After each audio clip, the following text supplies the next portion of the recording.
Hello বন্ধুরা, তোমরা কেমন আছো? আজকে রাখি বন্ধন, আর আশা করি তোমরা ভালো আছো। ভালো তো থাকবেই, আমিও খুব ভালো আছি, আনন্দে আছি।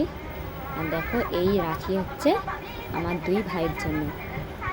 তো ভাইটা আসেনি, মানে ভাই আসেই না রাখি বন্ধনে, ভাই ফোটাতে আসে।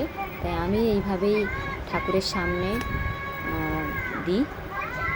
আমি এইভাবেই ঠাকুরের সামনে এইগুলো বেঁধে দিই। তো তোমরা বন্ধুরা, যার ভাইরা আসে না রাখি বন্ধনে, রাখি বাঁধতে পারে না যারা বোনরা, তো তোমরা কেমনভাবে পালন করো অবশ্যই বলো। আর আমি কিন্তু এভাবেই পালন করি, এভাবেই ঠাকুরের সামনে সিংহাসনে বেঁধে দিই, আর ঠাকুরের কাছে নাম করি দুই ভাই যেন আমার ভালো থাকে, আনন্দ থাকে, সব বিপদ যেন রক্ষা করে। তো দেখো, আমি কিন্তু এরকমভাবেই বেঁধে দিই। কিন্তু এভাবেই